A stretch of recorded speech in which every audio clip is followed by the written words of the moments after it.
रूस यूक्रेन जंग के बाद राष्ट्रपति व्लादिमीर पुतिन पहली बार भारत की यात्रा करेंगे। क्रेमलिन प्रवक्ता दिमित्री पेस्क्यू ने मंगलवार को इस बात की पुष्टि की है। उन्होंने कहा है कि वे जल्द ही पुतिन के दौरे की तारीखों का ऐलान करेंगे। दिमित्री ने कहा है कि पीएम मोदी की रूस की 2 यात्राओं के बाद अब राष्ट्रपति पुतिन की भारत यात्रा हो रही है, इसलिए हम इसका भी सभी इंतजार कर रहे हैं। ब्राजील की राजधानी रियो डी जेनेरियो में 2 दिन तक चली G20 समिट का समापन हो गया है। इस दौरान भारत और चीन के विदेश मंत्रियों के बीच बातचीत हुई है। विदेश मंत्रालय ने बताया है कि भारत के विदेश मंत्री S Jaishankar, Chinese foreign minister Wang Yi ने दोनों देशों के बीच सीधी उड़ान और कैलाश मानसरोवर यात्रा दोबारा शुरू करने पर चर्चा की है। दुनिया के सबसे ताकतवर रॉकेट स्टारशिप को टेक्सास के बोका चिका से लॉन्च किया गया है। यह स्टारशिप का 6ठा टेस्ट था। अमेरिका के नवनिर्वाचित राष्ट्रपति डोनाल्ड ट्रंप भी टेस्ट देखने के लिए स्टारबेस पहुंचे। स्टारशिप स्पेसक्राफ्ट और सुपर हैवी रॉकेट को कलेक्टिवली स्टारशिप कहा जाता है। और रूस ने दावा किया है कि यूक्रेन ने पहली बार अमेरिका से मिली लंबी दूरी की मिसाइलें उनके इलाके में दागी हैं। एक रिपोर्ट के मुताबिक रूस के रक्षा मंत्रालय ने कहा है कि यूक्रेन ने मंगलवार सुबह ब्रियांस्क के इलाके में लंबी दूरी वाली 6 आर्मी टेक्निकल मिसाइल सिस्टम मिसाइलें दागी हैं। रूस ने कहा है कि उन्होंने 5 मिसाइलों को मार गिराया है। प्रधानमंत्री नरेंद्र मोदी ब्राजील में G20 समिट की बैठक के बाद बुधवार कैरेबियाई देश गुयाना पहुंच गए हैं। राजधानी जॉर्ज टाउन में गुयाना के राष्ट्रपति मोहम्मद इरफान और प्रधानमंत्री एंटनी फिलिप्स प्रोटोकॉल तोड़कर उनका स्वागत करने एयरपोर्ट पहुंचे। उनके साथ करीब 1 दर्जन कैबिनेट मिनिस्टर ने भी पीएम मोदी का स्वागत किया। एयरपोर्ट पर ही उन्हें गार्ड ऑफ ऑनर दिया गया। महाराष्ट्र विधानसभा की 288 विधानसभा सीटों के लिए आज सिंगल फेज में वोटिंग जारी है। शिवसेना और राष्ट्रवादी कांग्रेस पार्टी में टूट के बाद कुल 158 दल चुनावी मैदान में हैं। इनमें 6 बड़ी पार्टियां 2 गठबंधनों का हिस्सा बनकर चुनाव लड़ रही हैं। बीजेपी की अगुवाई में शिंदे गुट की शिवसेना और अजित पवार की एनसीपी महायुति का हिस्सा है। यूपी की 9 विधानसभा सीटों पर उपचुनाव के लिए सुबह 7 बजे से वोटिंग जारी है, जो शाम 5 बजे तक चलेगी। कानपुर के सीतामऊ में जबरदस्त सुरक्षा है। पुलिस ने जगह जगह बैरिकेडिंग की है। सीतामऊ से इरफान सोलंकी की पत्नी नसीम सपा के टिकट पर चुनाव लड़ रही हैं।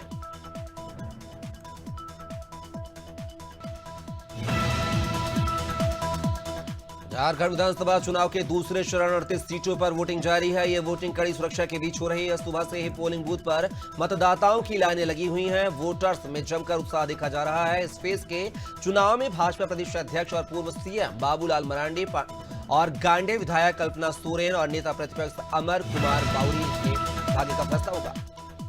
केदारनाथ विधानसभा उपचुनाव के लिए सुबह 8 बजे से वोटिंग शुरू हो गई है। मतदान के लिए पूरे विधानसभा क्षेत्र में 173 पोलिंग बूथ बनाए गए हैं। चुनावी मैदान में 6 प्रत्याशी हैं। मुख्य मुकाबला भाजपा और कांग्रेस के बीच माना जा रहा है। यूकेटी और 3 निर्दलीय प्रत्याशी हैं। सभी 6 कैंडिडेट्स के भाग्य का फैसला इस सीट के 90,875 मतदाता करेंगे।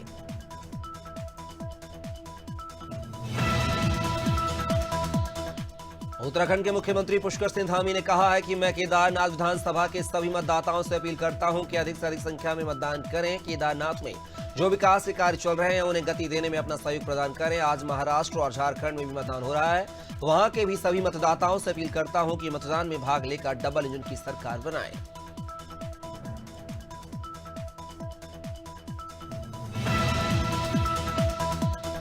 शहडोल में एक छात्रा के सुसाइड का मामला सामने आया है। बता दें कि छात्रा अपनी दोस्त के साथ कॉलेज के लिए निकली थी। इस दौरान एक युवक ने छात्रा को रास्ते में रोका, उसके साथ छेड़खानी की। युवक ने छात्रा के ऊपर पेट्रोल डालकर आग लगा देने की भी धमकी दी। छात्रा जब घर वापस लौटी तो उसने कुएं में छलांग लगाकर आत्महत्या कर ली है। फिलहाल गोहपारू थाना पुलिस मामले की जांच कर रही है।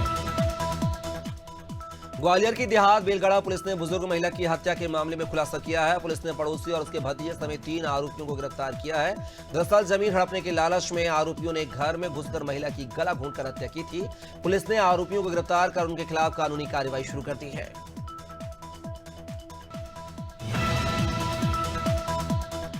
शिवपुरी जिले से किसानों के बीच मारपीट का एक वीडियो सामने आया है। बता दें कि डीएपी खाद को लेकर किसानों के बीच विवाद हो गया था।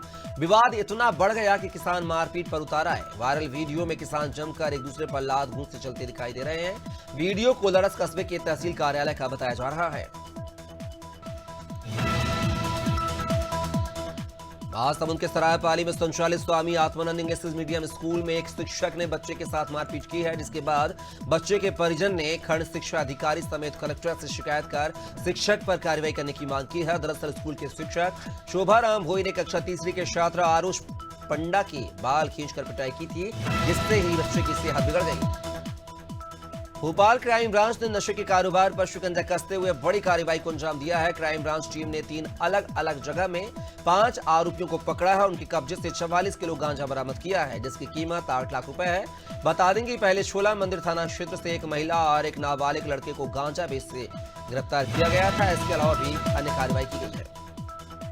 नेपानगर के ग्राम डाल माहू में धर्मांतरण का मामला सामने आया है। बताया जा रहा है कि रुपयों का लालच देकर गांव में एक हिंदू परिवार का धर्मांतरण कराया जा रहा था। इधर सूचना मिलते ही बजरंग दल के कार्यकर्ताओं ने मौके पर पहुंचकर 3 लोगों को धर्मांतरण करवाते पकड़ा है और पुलिस को उसकी सूचना दी है। फिलहाल पुलिस ने आरोपियों को गिरफ्तार कर लिया है। डिंडोरी के शहपुरा थाना पुलिस ने वाहन चेकिंग के दौरान तूफान कार से 19 पेटी शराब पकड़ी है। साथ ही 4 शराब तस्करों को भी गिरफ्तार किया है। पकड़ी गई शराब की कीमत 1,28,000 रुपए बताई जा रही है। आरोपी कार में शराब भरकर सप्लाई करने जा रहे थे। इसी दौरान पुलिस ने उनको दबोच लिया। फिलहाल पुलिस आगे की कार्रवाई कर रही है। सूरजपुर में नशे के अवैध कारोबारियों पर पुलिस लगातार कार्रवाई कर रही है। इसी कड़ी में रामानुज नगर पुलिस ने 2 युवकों को अवैध मादक पदार्थों के साथ गिरफ्तार किया है। पुलिस ने आरोपियों के पास से 318 नग नशीले इंजेक्शन, 22 नग कफ सिरप सहित नशे में उपयोग किए जाने वाले 550 नग टैबलेट को जब्त किया है, जिसकी अनुमानित कीमत 1,85,000 रुपए बताई जा रही है।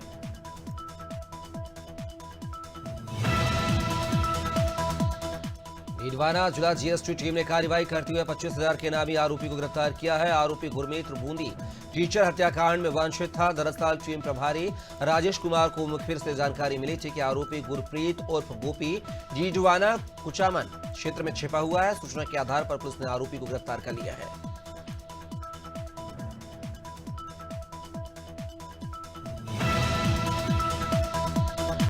भोपाल जीआरपी ने ट्रेन से चोरी की वारदात को अंजाम देने वाले एक शातिर बदमाश को गिरफ्तार किया है। उसके पास से करीब 4 लाख रुपए का सामान बरामद किया है। आरोपी के कब्जे से चोरी का बैग और 8 महंगे मोबाइल भी मिले हैं। दरअसल कुछ दिन पहले बैतूल निवासी नारायण सिरोरिया श्रीधाम एक्सप्रेस से इटारसी से ग्वालियर की यात्रा कर रहे थे। इस दौरान भोपाल स्टेशन पर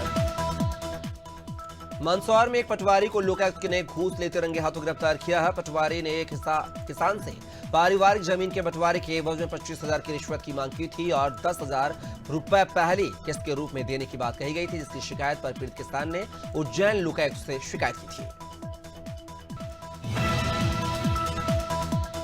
शिवपुरी की खनियाधाना पुलिस ने नकली खाद बेचने वालों पर कार्रवाई करते हुए 2 लाख की नकली डीएपी खाद बरामद की है। दरअसल पुलिस को सूचना मिली थी कि कफार गांव में रसीभान लोधी अपने घर पर अवैध रूप से नकली डीएपी खाद तैयार कर किसानों को बेच रहा है। सूचना पर कार्रवाई करते हुए पुलिस ने रसीभान लोधी के घर पर दबिश दी है। शहडोल जिले से लाडली बहना योजना का लाभ दिलाने के नाम पर ठगी का मामला सामने आया है। मामला सेमपुर थाना क्षेत्र का है, जहां ठगों ने खुद का बैगा विकास विभाग का अधिकारी बताया और सास बहू को केवाईसी कराने दस्तावेज मांगे, जिसके बाद उन्होंने खाते से 10,000 रुपए पार कर दिए हैं और फरार हो गए हैं। पीड़ित सास बहू की शिकायत पर पुलिस ने अज्ञात ठगों के खिलाफ मामला दर्ज किया है। बुधनी सिविल हॉस्पिटल में 108 एम्बुलेंस ड्राइवर पर गंभीर आरोप लगे हैं। ड्राइवर पर मरीज के परिजन से अभद्र भाषा में बात करने और अपशब्दों का प्रयोग करने का आरोप लगा है। यह मामला बुधनी थाने में पहुंच चुका है। मरीज के परिजनों का आरोप है कि अस्पताल के आउटसोर्स और अन्य कर्मचारी अक्सर मरीजों और उनके परिजनों से दुर्व्यवहार करते हैं। मथुरा में बांके बिहारी मंदिर में श्रद्धालुओं की मौत हो गई है। पंजाब के जालंधर से रणधीर तलवार अपने परिवार के साथ मथुरा आए थे। मंगलवार शाम को लाइन में खड़े होकर दर्शन कर रहे थे, तभी अचानक गिर पड़े। सूचना पर पहुंची पुलिस ने उनको अस्पताल में भर्ती करवाया है, जहां डॉक्टर ने उनको मृत घोषित कर दिया है। इसका सीसीटीवी फुटेज भी सामने आया है।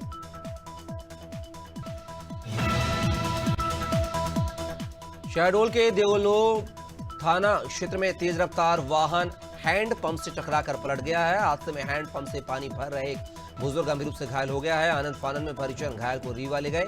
गाड़ी से पुलिस की वर्दी और आसपास देशी शराब की शीशियां बरामद हुई हैं। वहीं वाहन में सवार 3 लोग हादसे के बाद मौके से फरार हो गए। फिलहाल पुलिस मामले की जांच कर रही है।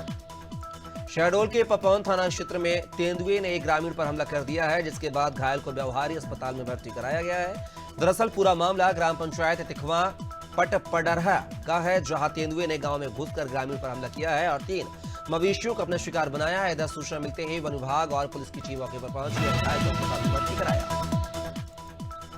उमरिया जिले में मध्य प्रदेश स्थायी कर्मी कल्याण संघ ने कलेक्ट्रेट पहुंचकर मुख्यमंत्री के नाम अपनी मांगों को लेकर तहसीलदार को ज्ञापन सौंपा है। मध्य प्रदेश स्थायी कर्मी कल्याण संघ ने मजदूरी भुगतान के साथ मिलने वाली मूलभूत सुविधाएं नहीं मिलने को लेकर ज्ञापन दिया है और स्थायी कर्मियों में होने वाली परेशानी के बारे में भी बताया है।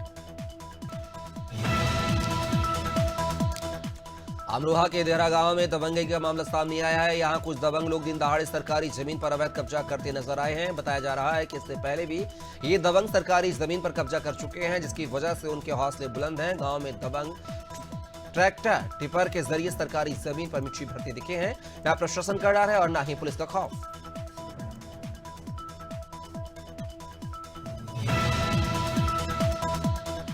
ग्वालियर शहर में अतिक्रमण को लेकर कार्रवाई शुरू कर दी गई है। मंगलवार देर शाम को हजीरा थाना क्षेत्र में अतिक्रमण हटाने की कार्रवाई की गई है। इस दौरान बड़ी संख्या में ट्रैफिक पुलिस और नगर निगम के अमले ने हजीरा क्षेत्र की सड़कों पर लगे अतिक्रमण को हटवाया और रास्तों को साफ करवाया। ये कार्रवाई शहर के किला गेट चौराहे से हजीरा तक की गई।